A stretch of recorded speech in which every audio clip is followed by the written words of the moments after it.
This is That One Audition with Alyshia Ochse.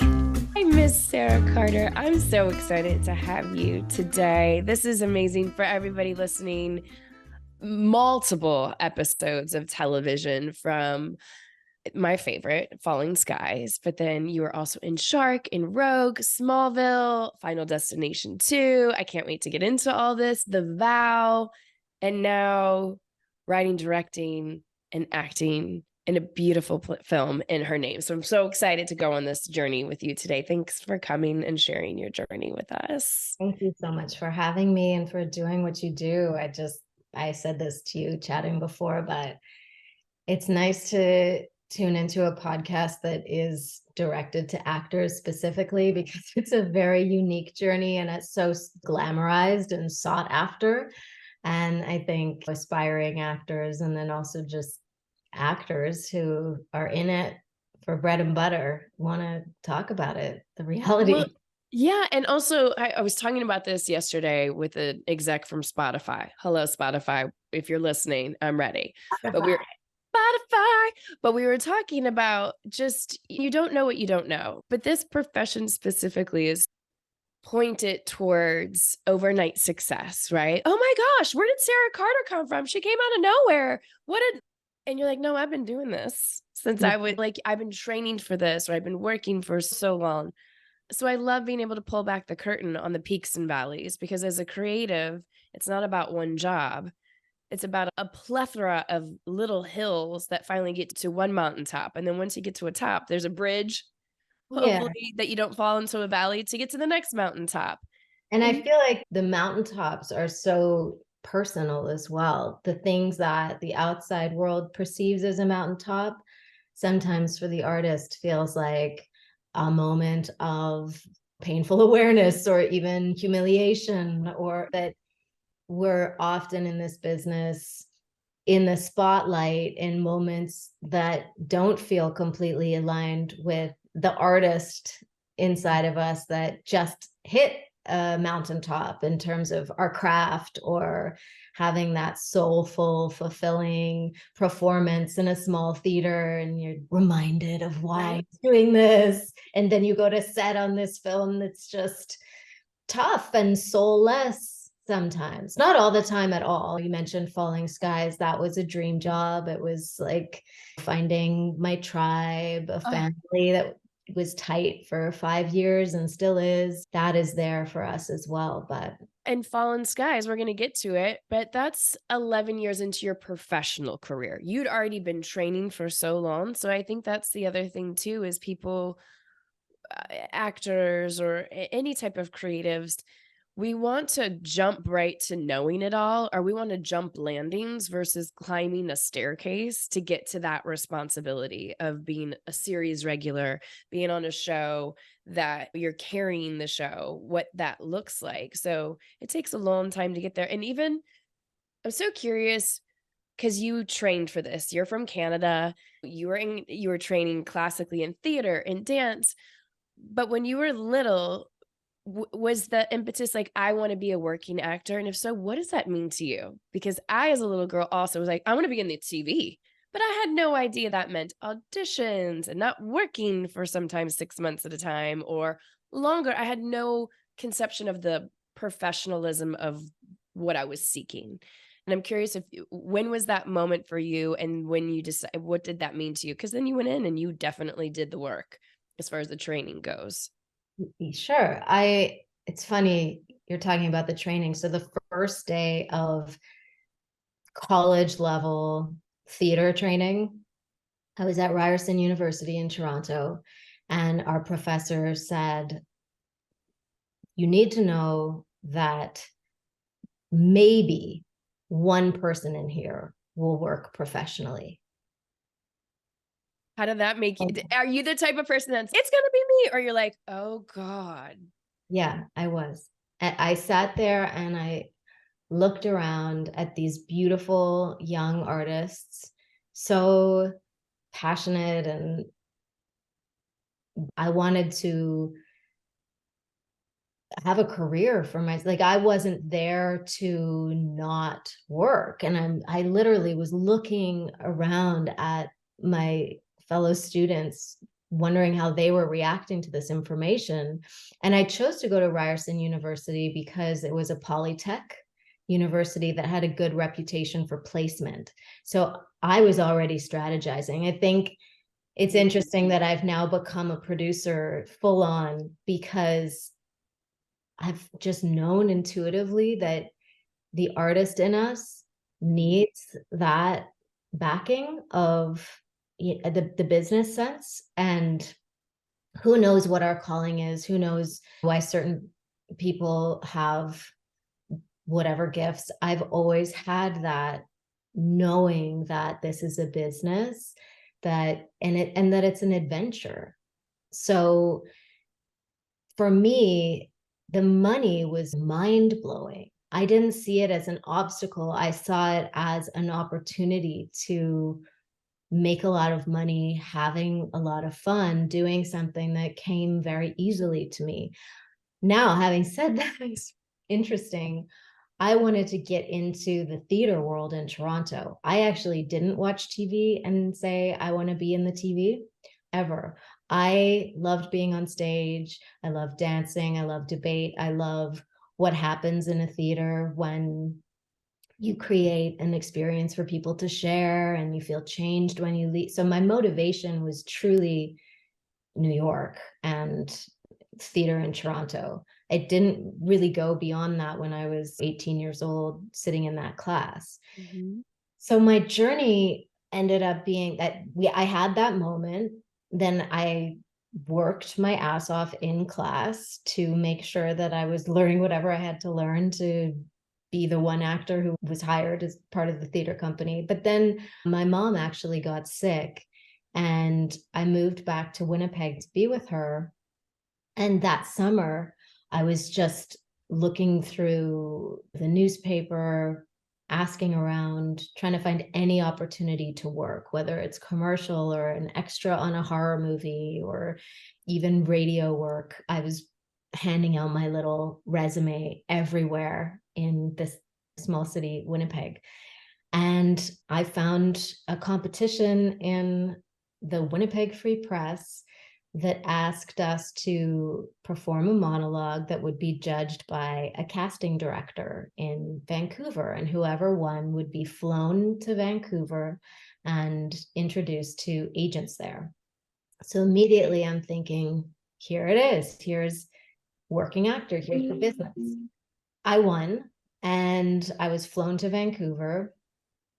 And I think because I had this theater mindset, I wore black to my auditions. I broke everything down. And these were auditions I ended up working on a Fox Kids TV show. I was gonna say on comedy and random things, but I love that you're like, I'm all black. That's right. I think my very naive Canadian, humble work ethic combined with that fire to prove my professor wrong kickstarted my career because I didn't really have an agenda in terms of what the work was. I just knew I had to do good work and be prepared and take it seriously. And when you say to prove my professor wrong, were you saying to prove him wrong from being just the one and only?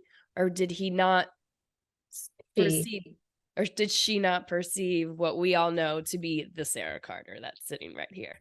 No, it wasn't about me. It was about all of us. I don't know. It was just that notion that it was impossible to have a career as an actor.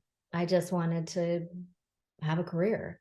And there I was doing television on the West Coast. I still haven't I haven't done theater in New York. When I didn't want to interrupt you, but I was like, hold on a second. How did you end up on the West Coast? And also, did you finish at Ryerson University? Because you start working in 2000. So it was nonstop. I booked the first 6 auditions I went out for. Damn. Seriously? Yeah. And in terms of the spirit of the show, I was contractually bound to this Fox Kids show, and it had already been canceled. And I auditioned for a Christopher Nolan project, and I got the role opposite Al Pacino. It was written up in the trades. They took second position to Fox Kids because they thought it was pretty safe to do so. And then at the final hour, at the 11th hour, I wasn't allowed to go. We had a night shoot and it was our last episode.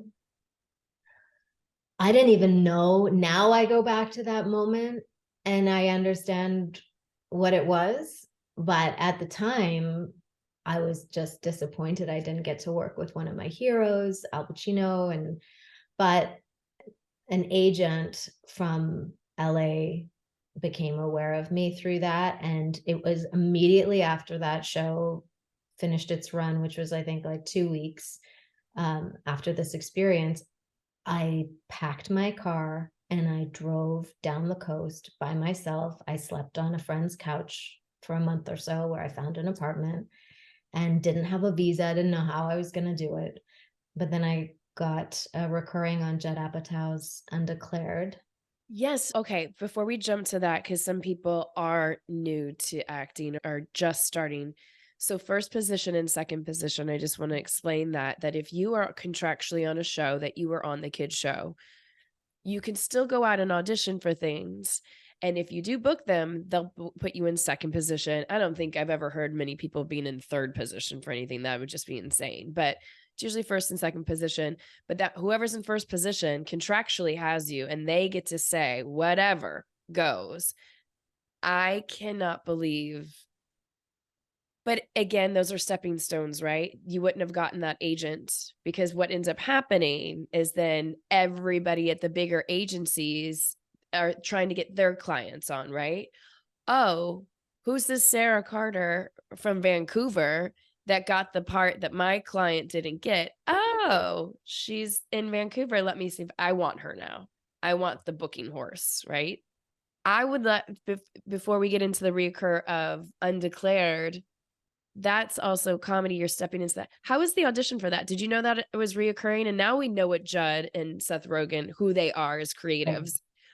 But at that time, Freaks and Geeks had come around and gone. I do remember, I think I auditioned for this. I definitely auditioned for Undeclared, but I don't know if it was the same part you did. I don't know if it was. Oh, perfect for it.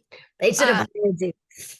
I don't remember. I just remember being so excited, and I cannot remember the audition though. I just remember the material. How was the actual audition for you, especially having the work ethic that you do, where at this point you're pretty much booking everything that you turn in?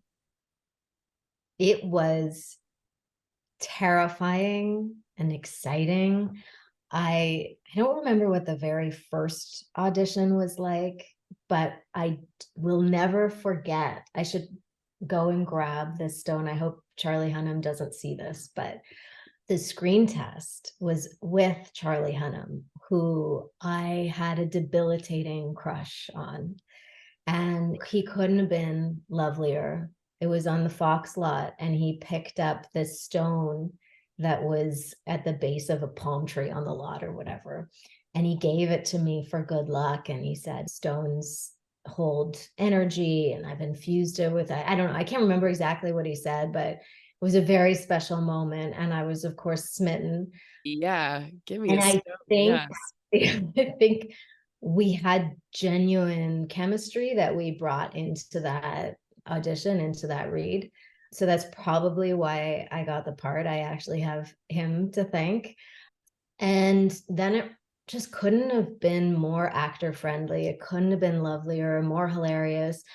Judd and Seth called me into the writer's room to talk about the character and involve me in writing it and the ideas. So it was just a taste of what it would be like to work on that show long term. And then the show was canceled. Immediately canceled. Because I saw on IMDb, I was like, there's one episode, but then it was canceled. And it was just a lot of my journey specifically has been spiritual. Like truly, I don't know if you're going there on this show at all the time. So let's go there, because I'm being invited into a writer's room, especially that early in your career. I get asked that a lot when actors are like, the writers want to talk to me. What do I say? And I'm like, what do you think about your character? I'm curious how you handled yourself in that room and how it was met with such great creators. We know they're such collaborative creators. But what did that open up for you as far as storytelling and auditions moving forward when you were invited in that kind of room for development of your character? It set the tone for the rest of my career. And I'm so grateful, because after that, there was not a single character I didn't feel I had the right and almost responsibility to speak for, ask for rewrites. If something doesn't feel comfortable, or if I have an idea, I never hesitate to bring that forward. So what did you bring into the room and they're like, just come in, we'll just talk about the character? Were you guys just shooting the shit and you're like, I think this about the character? And they're like, no, what about this? I'm really curious how that environment Yeah, actually worked. I know. I'm thinking back to, I remember the nerves. I remember that it just felt so intimate and welcoming. There was no pretense. So I'm saying all of this because they're just disarming, and they really wanted to know who I was, I think, so that they could write for me. They were, in retrospect, I'm sure they were just looking for the quirks, looking for the like idiosyncrasies, and how can we play with this human being and highlight those things. It wasn't so much me coming up with ideas as it was. I'm so glad you said that, because I think I literally just taught a class and somebody was struggling with coming up with a character idea or standing by their character choices in auditions versus standing by character choices once they're hired. We're so nervous we want to get it right for what they want us to be. And what I'm hearing so beautifully articulated right now is, I got the job. Now they want to write for me. They want to know where they can turn up the dial on certain things that Sarah Carter's doing that they can infuse into the writing. They selected you, your essence. They want more of you. So there's nothing else other than a great script analysis, yes, and character development, but being able to bring so much of who you are is the reason why you're the fix to the puzzle piece that's missing. Now the puzzle's complete. Now they're going to shine a light on the colors in that puzzle piece it's going to make the whole project so much better. That was around 2002. So then when you talk to me about the Earlier, I spiritual, think earlier. it might have been. Oh no, it came out in 2002. So you probably shot it 2001. I was 20. Yeah. Wow. So when you say spiritual experience, because I know what that means for my career, is that every time there's this peak or this, I'm like, oh my gosh, I'm climbing the mountain. I'm at the top. Oh God, there's another big valley right behind. But for what I'm hearing and what I can see, it seems like your mountain was so big. You just kept booking, you just kept going up. Where does the vastness come in where it's, oh, wait, it's a little bit further outside of my reach, or it's different than I thought it would be? Or what does it mean for you when you say that the spiritual practice of this? I think, I'm not sure why this is coming up for me to share, but I feel grateful that there was no social media Right. present when I was going through these initial phases of my career, because I had publicity. I just didn't feel it. I didn't know my birthday's in October, and I share it with George Clooney. And so in Entertainment Weekly, I remember being surprised that I was one of the celebrities named when I was on Shark with George Clooney. And that it hit me because it was so random. It affected me, realizing, oh, I'm recognizable, that my name is beside George Clooney's. And that's after I'd shot a film with Paris Hilton, for example, and riding on the heels of her fame, going around in a private jet and opening up clubs. And she was clearly famous to me, but my idea of what fame was, I was still avoiding, and I didn't really equate it with success. So in answer to your question, the spiritual experience for me was the actual locations, the people I was working with, the fact that I was making money and I was building a life. I was able to buy a home in Laurel Canyon at a young age. And the things that were really important to me that I didn't ever imagine myself experiencing.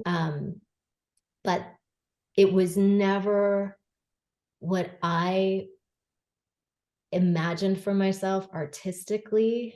And I wasn't necessarily proud of the work that I was doing. And to the point where I was almost like embarrassed about it in certain moments. But I was always taken to exactly who, exactly where, exactly what my soul needed clearly to stay afloat. It has been like certain jobs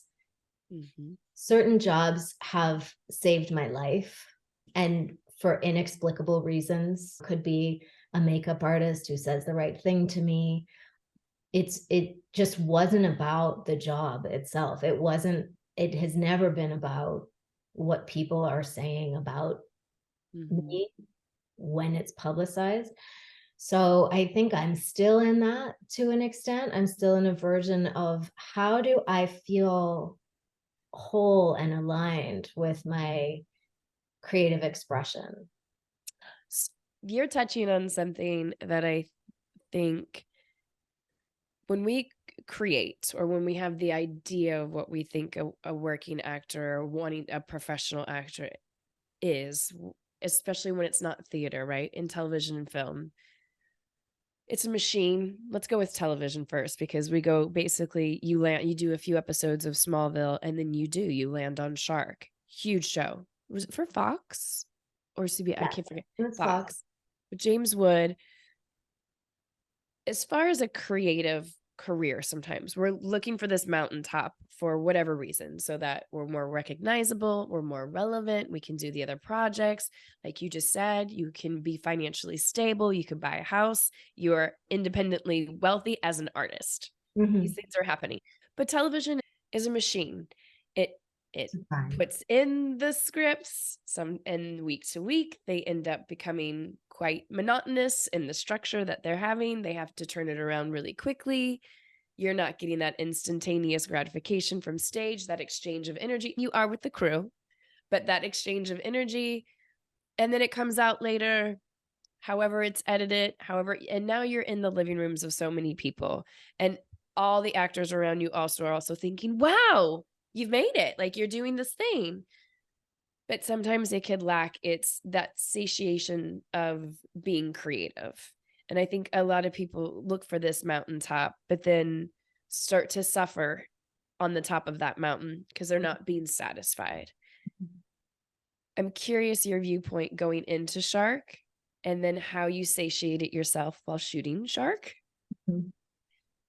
If you're willing to be honest about that process, because I think it does really help us as creatives. And then I personally feel like that's ultimately probably what leads you to start being more in charge of the storytelling process, aka writing, directing, producing, being utilized for more of your skill set than just being the actor that hits her mark, plays into that. So the pilot of Shark was with Spike Lee. And yeah, and he has always been a hero of mine, independent filmmaker. I was well aware of his story, his mission, his personality.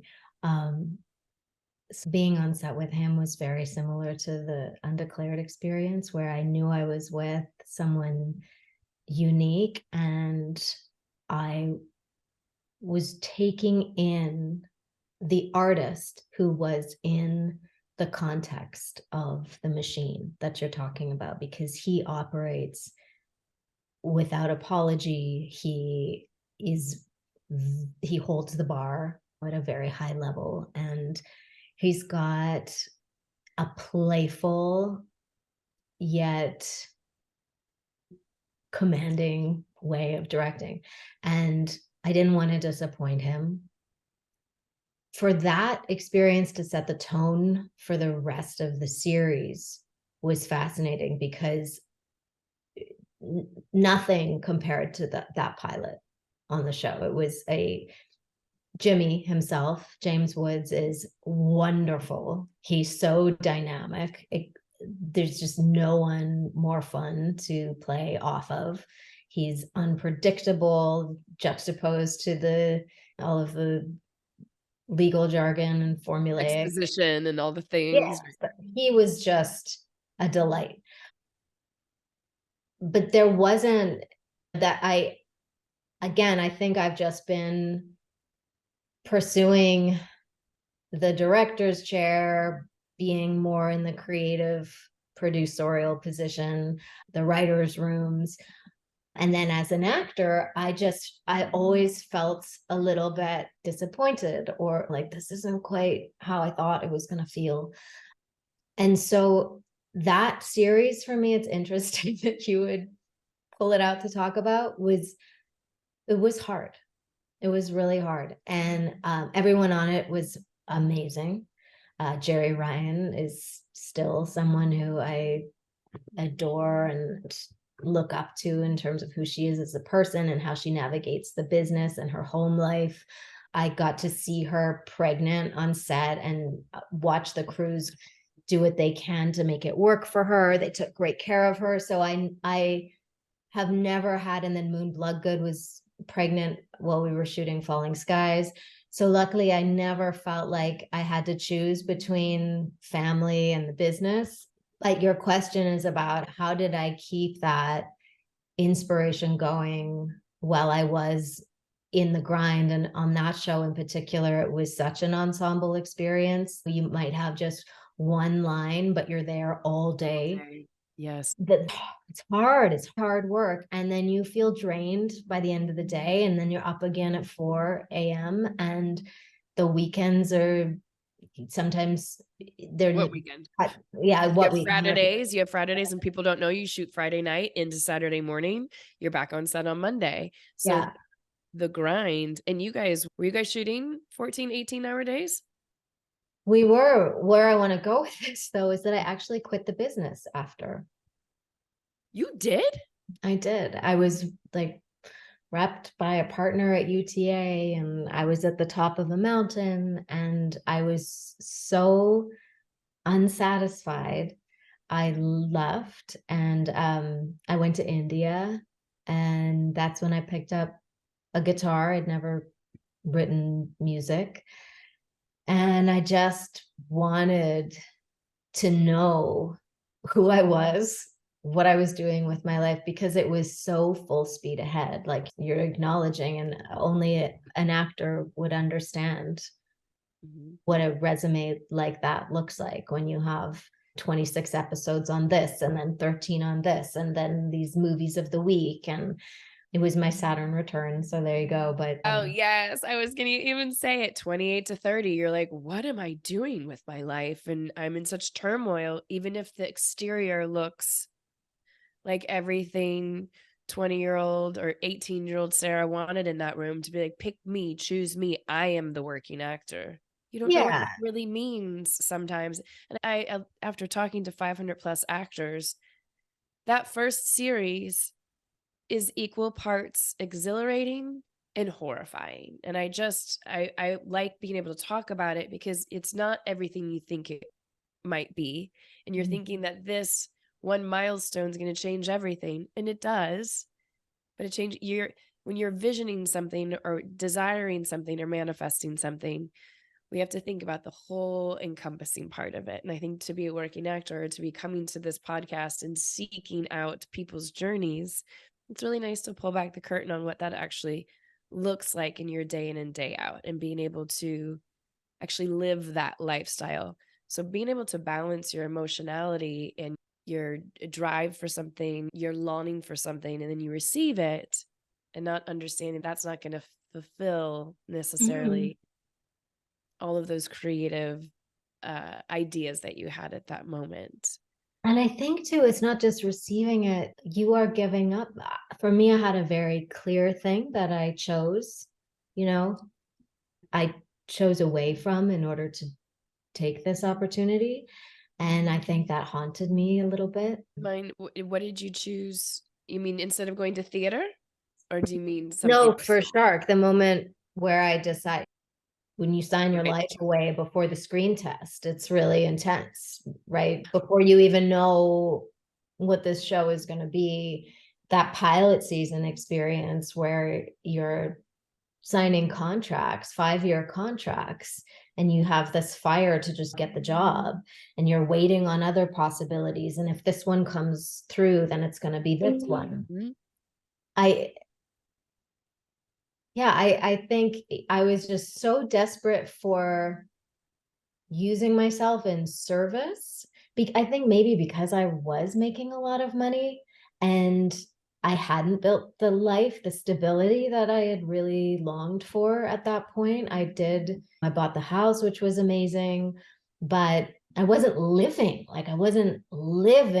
and enjoying this money. So you could call it a breakdown. I ended up buying my favorite car right off the lot. I bought a Porsche 911 Carrera that was totaled within 2 months. And I did all the stupid young Hollywood. But every actor does that. I have a friend who lived in the car and then they got a series for 9 years. And then a year into their series, making a ton of money, they're not opening their bills because they still have the mindset of, oh my God, I'm a broke actor. Also, then I've talked to other people, they get their first series, they're giving everybody their money and then they don't That's work right. for 6 years. We highlight this idea of what it is to be a working actor, or wanting to have this series regular and have this money, but then we're not prepared. So it's usually the second series if you're Yeah. able, all the lessons you learned on the first. And that's why I love having this show, so that wonderful people that are listening that might be getting their first show, hearing you have this experience, being like, hold on a second, wait a second. I might not be creatively fulfilled, so I'm going to go take a painting class because I'm only working 2 days a week. Let me Yeah. figure out Yeah. how to keep myself mentally, or this is just part of the process of being a It's just creator. part of the process. That's the thing. It's so wonderful. The sooner you get into that dance, the better it's going to be. I did go to India, which was wonderful. And I did write an album, and I did produce it in Montreal with incredible friends. And I did change my last name and play dive bar gigs in LA. Well, I had so much fun once I realized, oh, it's my responsibility to invest not in the Porsche, but invest in the artist. So if Ooh. that's right, invest in the artist. So from that moment on, it was a revelation. It's eat, pray, love, but it worked. You go away, you gain perspective, swim in the ocean, get a taste for life, like what it is to be in Like this to actually body. live life while you're portraying life. You have to go actually go live your life to be Have able to to live your portray life. life and feel it. That's right. Otherwise, you're grabbing us. What brings you back?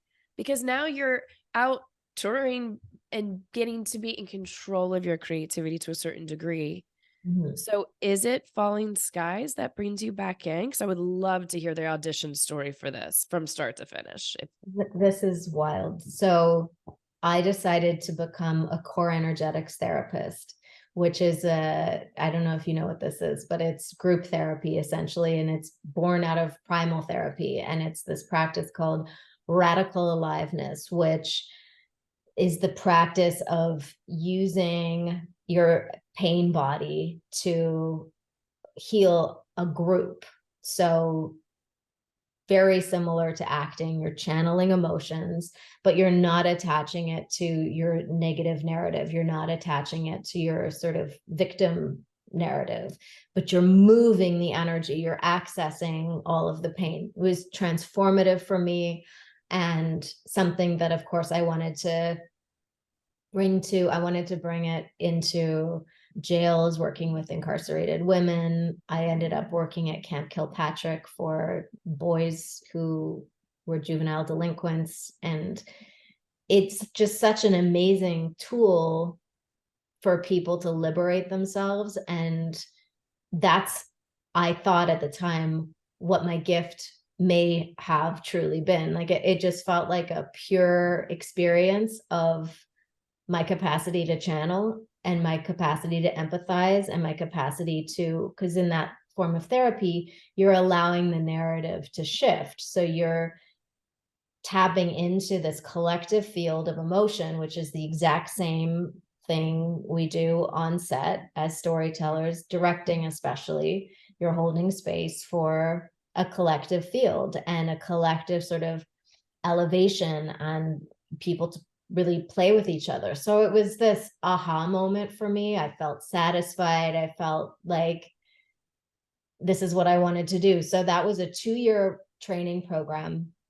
And I had just told a friend who was a manager, a Canadian friend, if I get any offers for a Lifetime movie or a Hallmark Christmas movie, I want to work, but I don't want to be focused on this. I don't want to be going out for audition. You don't want to be seeking the work. If the work comes to you, you're great to have it. Okay. Yes. And it needs to be said that I bought myself a one-way ticket to New York, going back to that initial dream. I thought I'm going to try. This is what I really wanted to do. So I'm going to give myself a shot. So I did sleep in somebody's basement apartment in Soho for 3 months, eventually ran out of money, called that manager and said, I need an audition, like anything, any TV show. He hooked me up with an audition for White Collar. And I got it. It's so weird. That's what I'm saying. It's like a spiritual experience. I got it. I shot an episode of White Collar in New York. It was a great experience. Got enough money to come back. That was one of those, God, acting really is a lifeline. Acting really is something that's saving my life, and television specifically. So I had to reframe that. I go into this 2-year training program. It's really hard to believe this stuff. You can't make this up, but this is exactly what happened for Falling Skies. I am driving down Sunset, past 9000 Sunset, the building where my current manager is working, current at the time. And pause really quick. When you left the business, you left UTA, right? So you only have this manager. I didn't want to get calls. So I'm driving down Sunset. There's all this construction and like wind blowing. I get stopped on Sunset, right in front of 9000 Sunset. I get a call from my manager. You're not going to believe this, but Spielberg has a new show, and this is after, like, I'm not even like hot in the business. This is literally out of nowhere. Spielberg has this new show, and they already shot the pilot. They're recasting one of the roles. They want you for it. Not just like audition, they want you for it. And I said, you got to be fucking kidding me. Said, yeah, it's for TNT. And I said, what is it? And he goes, you have to do this screen test for them. I think it was like the next day. This was a Thursday, and it was going to be on a Friday. And my response is, I can't even believe I said this. I said, if they want to see me that badly, then they can wait until Tuesday, because I had to do this last weekend of training to get my certification. So crazy. I love this story so much. That's so crazy. So he says, are you sure? Are you sure you want me to tell them that? And I said, yeah, I'm absolutely sure. And so he calls me back, and I'm still stopped. By the way, I'm literally outside of his thing. So he calls me back and he says, they'll see you on Tuesday. Oh my Sarah. Come on. Power. And meanwhile, he's walking down. So and I've told him, obviously, I'm right outside your building. This is so weird. He walks down, and he like gave me a big hug in the moment, because it was pretty much a done deal, because Greg Beeman, who met me on Smallville, pitched me, and it had been years. And I want to say too, you never know how this stuff works, but truly, I had been going to yoga classes we didn't know we were in the same space, because I don't know if you ever went to Golden Bridge, Kundalini yoga. Did you do that? Okay. I was going every morning at 9 a.m. for a while, like through this, I think it was like a 2-year period. And Noah Wiley was in that space, who was on Falling Skies. I didn't know who he was. And Greg Beeman was in that space. So just throwing that out, a little like woo magic. You never know where these opportunities are coming from. You just gotta follow your heart. Anyway, Tell me about this test. So they agreed to Tuesday. they agreed to Tuesday. I do my workshop. I get my certification. My preparation for that test was Yes. that I cried. I couldn't stop crying for hours. And I was crying because it actually still makes me emotional, because I realized how much I loved acting and how heartbroken I had been, and that I had actually run from the disappointment, and that this was an opportunity to like really bring my whole heart back. It shot in Canada, and I just couldn't believe that I was being gifted this opportunity. So I went in with a completely open heart. Yeah. I went in with gratitude. I went in with knowing that this was for me, like no question about it. I just had that sense of alignment that I think we spoke about in the beginning of this conversation, which is so beautiful. I was just aware that I'd worked so hard for that. And Yes. so I didn't lose that through the whole 5 years. I didn't lose that sense of gratitude and play and just being myself. And that's when I shadowed directors. That's when I just got bold with, this is my opportunity to create the life that's mine. It's nobody else's, it's mine. And life will keep doing this, but I'll stop questioning it. I'll stop judging it. I'll stop judging myself for it. India and yoga and the energetics therapy was necessary. Brought you back to you. It did. And that's what I'm saying on this podcast. Yes. How beautiful. I love these stories. There's nothing I love more than hearing these stories of pure alignment. And Maggie, that character, she was, she was fierce. She was a warrior, but she was also soft. She was the love interest, and she didn't fit in necessarily, but she fought hard. Talk to me about preparation, because I ask people this all the time, and I feel like this is a great audition story to ask about process, because you said you were so emotional, right? Because of the knowing of Sarah Carter, of her coming back, of understanding this opportunity, which is when it's the second opportunity versus the first one, where you make all the great, wonderful mistakes and understand of what's going on. If you're gifted that opportunity again, most actors tend to seize it. But you've got this emotionality going on of all this knowing and open-heartedness, actual tangible things. How did you then prepare? Because she is fierce and she is not as vulnerable, right, as that moment was. How did you, or what are the couple of things that you did, especially because you've been out for a while, that prepped you, other than reading the script, that prepped you to go in and do Maggie? Yeah. Yeah, you already said it. I thoroughly enjoyed the creative process of the script analysis, understanding the show, understanding how my character fits into that, and then making strong choices and then to access not just my heart, but her heart.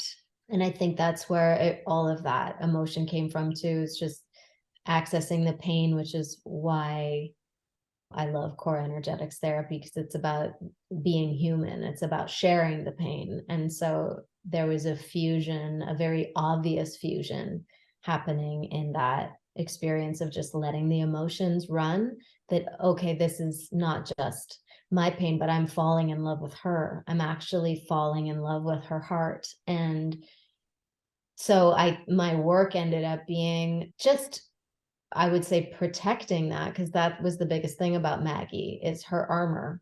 And so I felt really clear what I was protecting, who I was protecting. It was so beautiful because throughout the series, she opened, right? And then just on a practical level, when preparing for the role, to shoot the role, I did like Muay Thai and very intense physical training. Yeah, I love getting into the body. Once you have the role, getting into the body is so much more of the preparation than I think the headiness of calculating what happens or how you want to plan certain things. You did such beautiful work. And then I love that we get to this crystallizing moment of you understanding your curiosity and appetite for storytelling. In Her Name, you wrote it, directed it, produced it, and you're in it. You're not starring. I want to know the conception of it. Because so many actors right now, especially today, we can't just be actors anymore. If you're just starting, you cannot rely on somebody to call you to come in. You can't crash auditions anymore, which I did. Like, we can't do those things. So your calling card now is making your own work, putting your point of view and your voice out in the world. And holy shit, Sarah, like, I'm telling you, the first I was like, oh shit, I did my first film in black and white too. So many questions from, what is your first film? it was called The Way We Weren't. And I tackled I was like, I want a crane shot. I want to use VFX. I had all these things, all these elements that I was working with. It was so exciting to see from the get-go, you putting your stamp on something and your vision on something. Your vision is so clear from the moment we open as a director. So walk me through you all of a sudden having this crystallizing moment of taking everything that you learned to this point and putting pen to paper and creating something that you wanted to be in control of the vision of telling. Yeah. I think I mentioned before that Aaron Hammond and I were in the theater company together. We were with John Markland, who is very supportive of his actors creating their own content and aligning with, like you're saying, the unique perspective that we each have, the unique voice. Why is it that we do what we do, and how can we do what we do without waiting for permission? So putting up your own plays. And so I had been workshopping a different script in his theater company, and Erin approached me and asked if I would be interested in doing something with her. She introduced me to Sierra. They were already working on a project where they were playing sisters.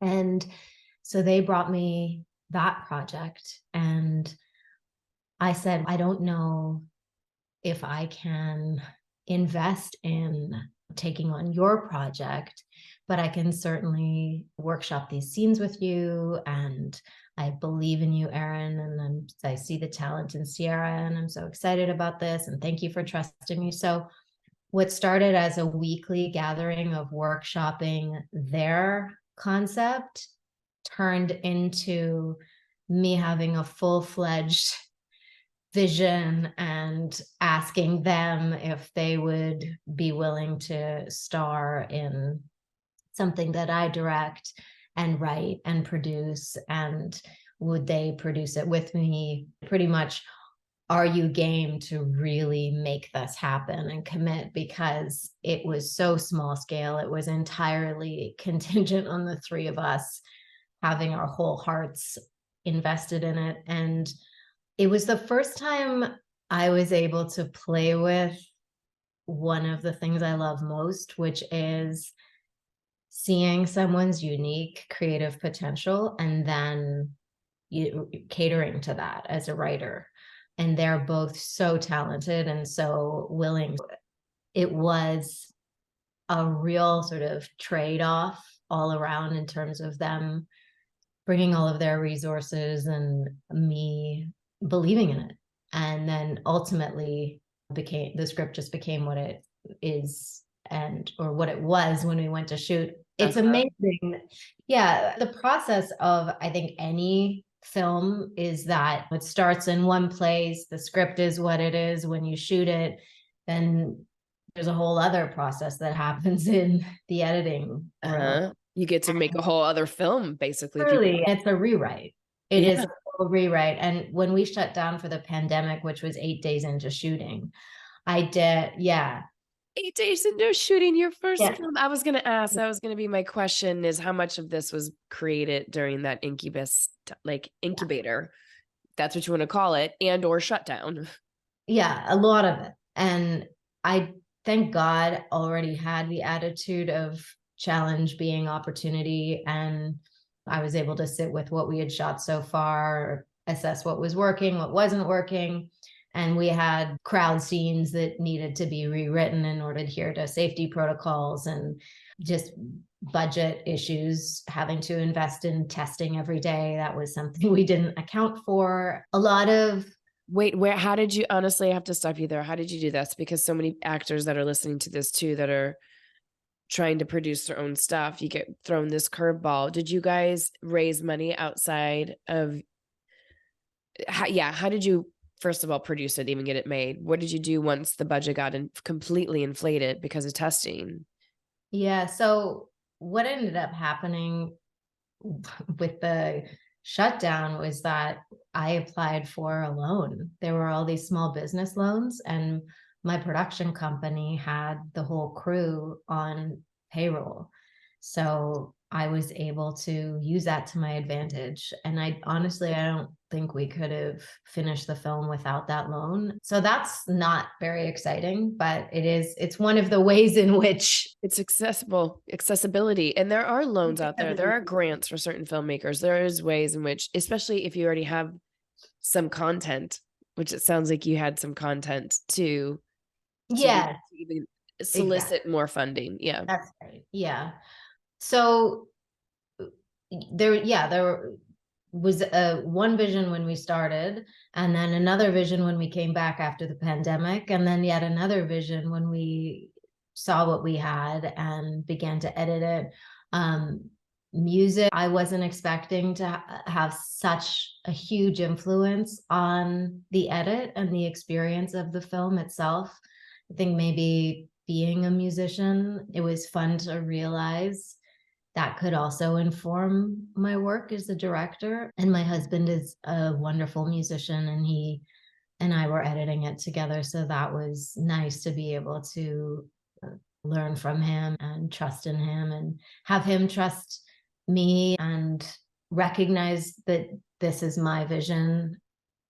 There were just so many creative moments that were surprising throughout this process, that were a collaboration, and not just a collaboration with the other artists involved, but with the very real challenges, even the politics at the time. And it was a time of just great division. And the two sisters, the two actors, were going, it's amazing how life imitates art. Absolutely. The parallels are, that's what I also think for acting or any type of creative endeavor, you have to live in what is, and what is could be the biggest gift that's happening versus pushing forward with your agenda, or pushing against or denying a feeling. When actors, and they're like, I had an audition, but I was having a terrible day. Well, take the terrible day take those feelings. You can't deny what you resist persists, right? If you were resisting what was happening in the world at that time, or people having big feelings about what was happening, you might not have gotten some of the crystallization, some of the viewpoints. That this film is so insanely dynamic and polarizing. You got two different point of views and sisters trying to come together or work through this. And so many things I want to comment on. The music was absolutely one of them. Go ahead. You were going to finish something. Ali Helmwein is the composer, and we were just so blessed to be working with him. So I'll just say that with regard to the music, but also the heightened emotions at that time, and how to have that work to our advantage was a very interesting learning curve and process that came quite naturally to me. And I do think this is a feminine quality, where I just intuitively understood that it was crucial every single person on the crew, A, show up, and B, decide to be there, that they not feel pressured to be there, because there were so many very real fears alive at the time. So I spoke to every person. It was a small crew, it's a small cast, but that was not part of the job I was expecting to truly be the most important.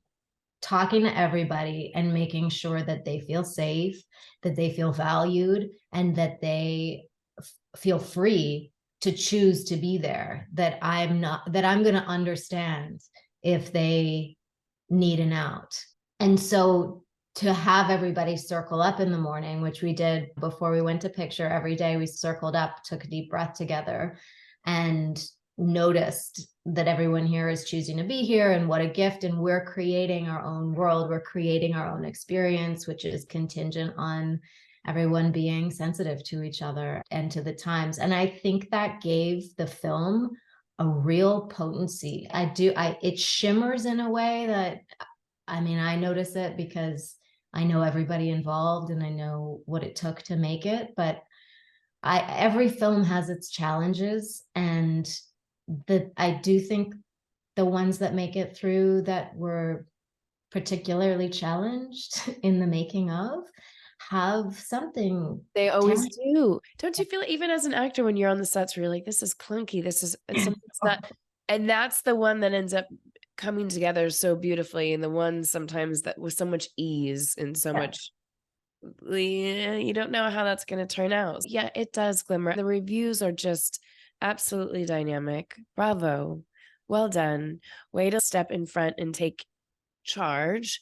And like you said, in a very nurturing way. I'd love to see you behind the camera more and more. I have to ask, since it's called That One Audition, auditioning some, now the main people you didn't have to, and James Oliver, I'm assuming you're in class with him as well. Well, I've known James forever. Yeah.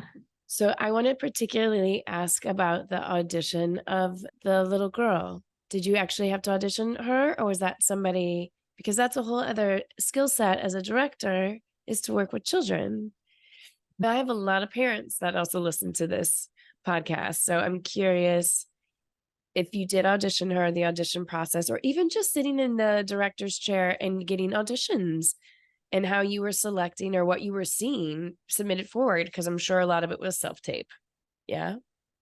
Yeah, it was self-tape. And luckily, most of the people who appear in the film were dear friends. So the audition process wasn't typical, but yes, for the little girls, we did do a casting call, and I had Molly Durand working with me to help with casting. She was just showing me the top 3 picks, and I have to say it's not very hard when you see the person who gets it or has the essence of the character. It's pretty immediate, and that was very good for me to experience, just being an actor, because I really got that. Has it changed your audition process since you're not much you can do. You either have it or you don't. Obviously, you have to, if you have it, you have to be able to act, but there's not much you can do if you don't have exactly what they're looking for. Just naturally. And sometimes they don't know what they're looking for until they see it. And I think it validates that feeling of, oh, that's it. I didn't know. And now that's it. There's just, so releasing the pressure of results and staying in process, I think, as an actor, so that whether or not you're selected to be a part of it, that's how I always look at it. It's selection. At the end of the day, you are selecting. They gave you 3 choices. I'm sure all 3 were great, but there was one that was the right person for you. Yeah. And they'll fight for you if you have the thing and you're maybe dropping the line, which takes me back to my That One Audition story, which is for Shark. It was at the end of a 3-month pilot season, and one of those pilot seasons where you have at least 3 auditions a day. And I'd already tested for things and hadn't heard back. I was exhausted and a bit deflated. There was so much legal jargon in this audition. It was for Ian Biederman, and I kept screwing up the lines. And I actually gave up in the audition. I said, you know what? I'm so sorry. I'm not prepared for this. And I was humiliated, and I started to walk out. And he said, Sarah Carter, get back here. And I walked back in, and he said, take a deep breath. And I took a deep breath in front of him. And he said, you're great. You're great. And you're doing so well. Take it from the top. And I just killed it. Just having his belief in me, knowing that I had what they were looking for and I was about to give up on myself. I got it all in the moment that I was about to give up on myself. And that was a life-changing moment. I stopped that whole thing of not finishing the monologue or being transparent about my self-doubt, all that crap. And I also think when I teach or when I am working myself, when I've done auditions, it's the ones that I've messed up on that I get. The ones that I get perfect, they're looking for your humanity to a certain degree, right? So they got to see so much of your humanity in that moment. I'm so glad you shared that. Okay, so to wrap this up, this in her name, this is now it's available. I even wanted to ask how you do that next process. If it's one thing to create a film and now you're sitting there and you're holding it and it's beautiful and it's yours, and now getting it out to the world for the world to see, which you've also achieved that next level. So now it's available. Tribeca, where else can we watch it? It's the Roku channel and Yes. then all of the streamers that Tribeca channel is affiliated with. Yeah, you'll learn more about that in the next month or so. Roku channel is really going to be pushing it as the main outlet for December. But I'm still, to be honest, I'm right in the process of understanding distribution and understanding this launch. So more to come on that. We're going to have to do another podcast episode about that because I feel like that's a whole discussion about once you complete a project, making sure you have enough money to submit to how are you going to get this out in the world? Part 2. And I don't think, exactly, more to come on that. I certainly had no awareness of how expensive the festival circuit is. That's what I wanted to touch on. How much money did you have to the side to submit just for festivals alone? Not even if you get in, and some of them pay for you to come, some don't. Yeah. But you could spend several $1,000s just on submissions alone. Yeah. That's one little nugget for if you're creating your own thing. Make sure you take your budget and put some to the side to be able to actually submit to where you want to go. But you are heavily awarded. I'm so glad you were able to get it out in the world, and I cannot wait for everybody else to be able to see it. It's December 19th. That's the actual. Yes, December 15th and December 22nd. There's another kind of big launch date. And then in January, we're going to be doing a little run at Vidiots to celebrate it live. So I'll keep you posted with the exact dates, but it's all happening. And it's not as easy as I had hoped because nothing to do with this film is. But and then the other thing I would add about distribution is just to have your distribution ducks in a row prior to even shooting, which is possible. And I didn't realize that was possible. Oh, really? Okay. We needed a whole other episode. We do. Sarah, this was great. Getting to hear about your journey is just nothing short of amazing. And like you said, the spiritual path, we talked about this earlier. My spiritual path has always come from persevering over something that it seems unattainable. I love, and I just want to reflect back to this moment, that the spiritual path could also be that acting is fully in alignment with you and has saved you, or your creativity has so many times, and even places and spaces where you've stepped outside to cultivate more knowing of you and more understanding of you has only far impacted your creativity, therefore ripple effects to your audience members. So thanks for sharing the depth of your journey, truly, and being so vulnerable about it here today. Thank you. Where can everybody find you? On Instagram, is Instagram is it phasing out? I hope it's not, because I like it. Instagram, it's Sarah Carter, OXOX, and Facebook and Twitter. I'm not doing the TikTok thing yet. Are you doing TikTok? I can only do so many things. I feel like no, not yet. I need to, but no. And then YouTube, Cheshire Moon Productions. We just opened Cheshire Moon Productions on Instagram. Yeah, it's always so great to hear from people, especially if someone listened to a conversation like this.